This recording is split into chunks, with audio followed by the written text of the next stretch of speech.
Magandang araw sa ating lahat. Welcome back, Rampage Motovlog. So ngayon may panoorin tayong gusto kong mapanood nyo yung video na to. Ito tungkol sa Congress hearing, no? Kay Tatay Digong na siya lang mag-isa, pinagtutulungan, supalpal lahat. So ilan na itong ipapakita ko sa inyo. At magkokomentaryo tayo. Konti lang, sandali. So bago tayo mag-umpisa, gusto ko sana magpasalamat ulit sa mga sumusuporta sa channel natin, Rampage Motovlog. So sa mga hindi pa nakapag-subscribe, please subscribe. Then pindutin nyo na rin yung notification bell on. Masaya na tayo dyan. So ngayon, hindi na tayo magpatumpik-tumpik pa. Panoorin natin ito. So,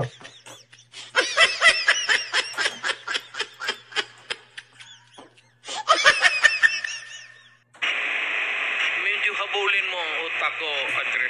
Hindi ako ang presidente. Hindi ako. Mr. Chair, linawin ko lang yung tanong. Yung tanong ko po ay kung totoo ba na tinawagan ng dating Pangulo si Colonel Garma matapos mag-testify ni Colonel Garma dito sa Quad Committee. Hindi na. Bakit ko siya tanungin? Sarili niya yung trabaho. Siya ang managot. ayun. Una pa lang yun. Ito kasi si Roman yun. Ito sa kay BP Sara Supalpal. Hindi ba kayo nahiya? Akala nyo kasi makakaisa kayo. Ay ngayon, napahiya tuloy kayo. Sa lahat ng mga nanonood, no? Alam naman natin, hindi tayo abogado, pero naintindihan natin yung mga pangyayari. So, hindi na tayo magtatagal. Ito yung pangalawang video.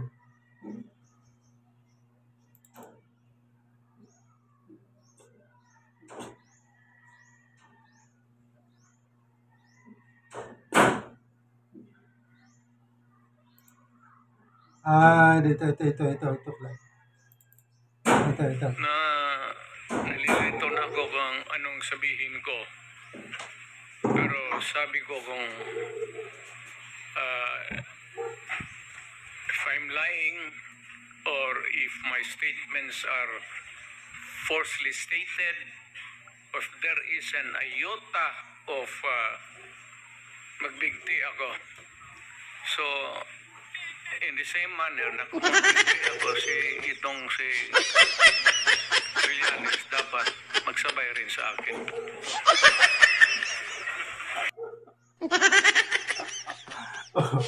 Tingnan nyo, di ba? Akala nyo seryoso. Akala nila seryoso. Nakikinig natin. Pinagluloko na. Ano, magbibigay. Nakakatawa nga yun. Hindi nyo kaya yung si Tatay Digong. Sobrang galing yan. Tsaka, alam nyo kasi kung bakit minamahal siya ng taong bayan. Kasi totoong tao. Hindi siya kunwari na mabait, kunwari nagsiservisyo, talagang nagsiservisyo siya. Yung serbisyo niya para sa taong bayan, hindi lang para sa sarili. Ito. Hindi tayo patagalin. Tingnan natin yung isa. Will the former president be okay that if we draft the waiver now, that it be signed today instead of tomorrow? Will you be fine with that, Mr. President? Anong kapalit, sir? Hindi, sampalin ko siya sa publiko. Hindi, wala naman. Wala akong sampalin ko sa publiko sa session na special.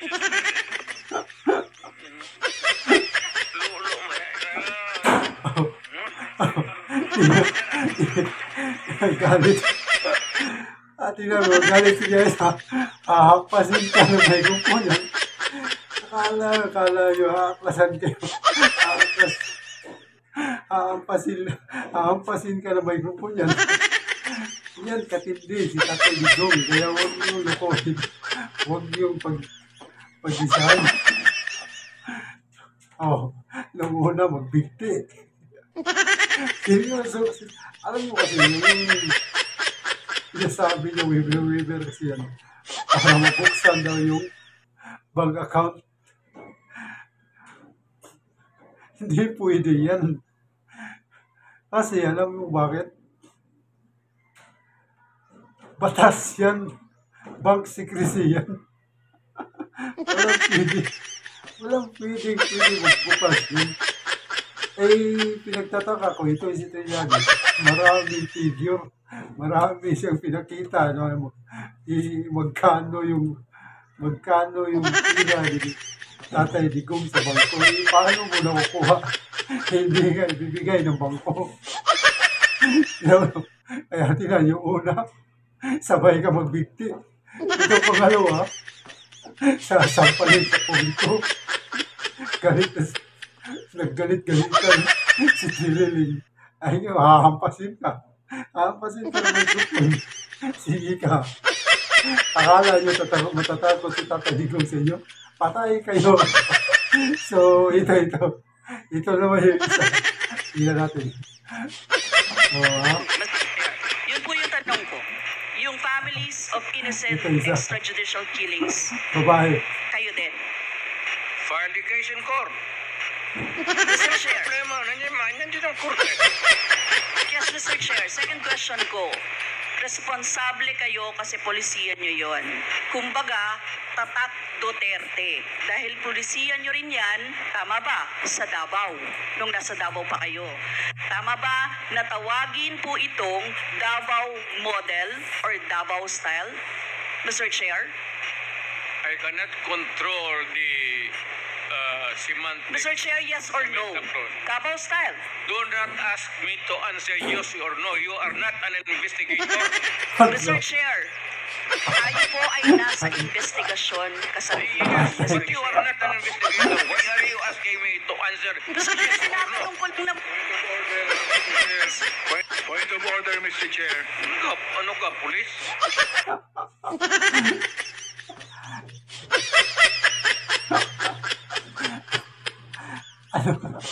Ano ka, polis? Ayun kasi, ginagaya nila sa ibang mga resource person nila. Natatakutin nila, no? Parang sisidakin ka.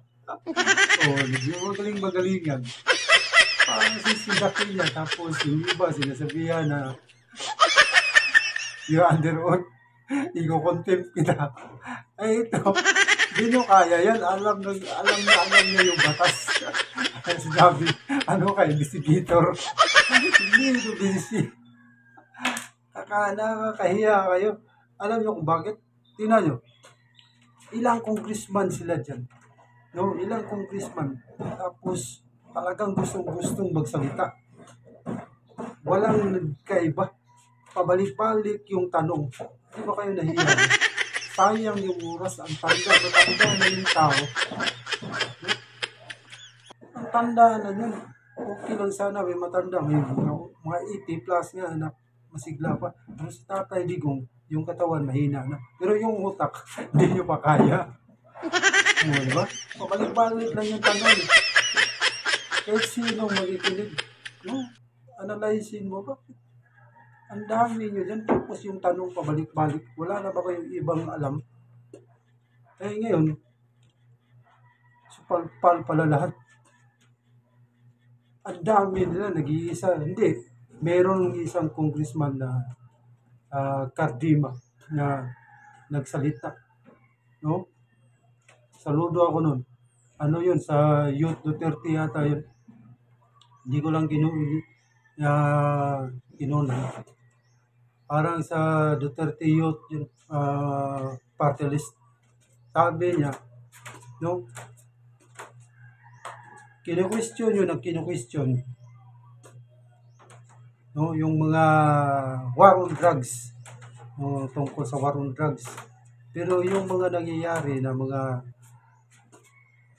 inosente pinatay ng mga drug pusher, mga inosente pinatay ng mga addict, no? Hindi nyo baliwala, wala na sa inyo. Kasi alam nyo kung bakit? Talagang totoo to. Iisa lang yung pakay nyo. Politika. Ayun talaga ang pakay nyo, politika. May siguro, may nagsulsol sa inyo, may nagutos na siraan yung mga Duterte. Tingnan nyo, walang ibang galing kay Duterte, Tatay Digong, BP Sara, hanggang si Pulong, hanggang si Basti. Lahat ng mga resource person nila, kinokonekta nila doon sa mga Duterte. Halata na yan. Kahit wala tayong pinag-aralan na abugasya. Malalaman ng mga tao. Kaya nga, akala nila masisira. Ay lalo tuloy na pamahal ng mga tao.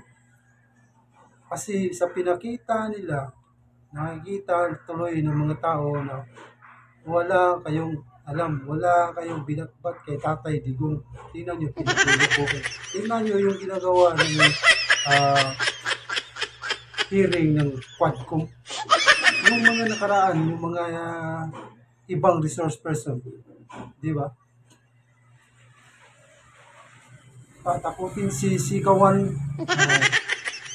Pag hindi nagustuhan yung sagot, i-content. Ngayon, anong nangyari ngayon? Si Tatay Digong ang sumisigaw. Si Tatay Digong ang sumisigaw. Sila yung pinagalitan. Eh, sige, content nyo. Yan lang. Kaya ako, masyado ako natutuwa sa mga pinagagawa nyo. Kasi nakikita tuloy ng taong bayan kung gaano kayo bahala na kayo. Oo. Kahit ako na palagi yung nakakahiya yung ginagawa nyo kasi nagmamagaling lang kayo. Eh, wala naman pala kayong binatbat sa matanda. Oo, may iba din dyan. Nag-aastang abogado daw. Pero ito lang masasabi ko. Kung abogado man kayo, good. Hindi tayo no? Hindi natin minamalit kasi abogado nga sila. Tayo hindi. Kaya lang, itong masasabi ko, komentaryo ko, abogado kayo, pasado kayo sa bar, exam. Eh, hindi naman kayo nag-practice. Hindi Tatay Digong, naging prosecutor. O, diba? Naging fiscal, naging mayor, naging congressman, hanggang naging presidente. No? Ay, yung pagka-fiscal niya, ang tagal niya na nagserbisyo sa korte. Eh, lulukuhin niyo pa yun? O, tingnan niyo, pag may sinasabi kayo, so palpal kayo lahat. Diba? Ang sabi niya, huwag kayong magaling-magalingan. Wala kayong alam mo, di ba? Palpal kayo lahat. Ito lang masasabi ko, ito si Trillanes. Tingnan niyo si Trillanes. Hindi naman siya congressman. No? Hindi siya kasali sa Quadcom committee. Hindi siya congressman. Pero tingnan, pinayagang magsalita, pinayagang magtanong. O yung sinasabi nila na wala kang karapatan magtanong sa committee. Ay ngayon, tingnan mo, yung isa dyan, pinayagan nila magtanong sa resource person. Problema, hindi naman siya kasali doon. Ba't siya nakarating? Ba't siya nandyan? Inimbitahan. Eh, di ba? Halatang-halata na talagang ang pakay nila, hihilain nila yung mga Duterte pababa. Ay ngayon, sa totoo lang, maraming natutuwa na mga kababayan natin sa pinagagawa nila kasi nakikita tuloy ng taong bayan na wala silang binatbat sa matanda. O, wala silang kaya. Ano sabi? Lokis, huwag kayong magganyan kasi hindi korte ito. Ano kayo, investigador ka? Ay, lang kayo. ay yung ginagawa niyo sa mga resource person nyo. Hindi nyo nagawa kay Tatay Digong. Tingnan nyo yung committee. Yung chairman. Mahinahon yung salita. Ay yung masiga-siga dyan. Wala.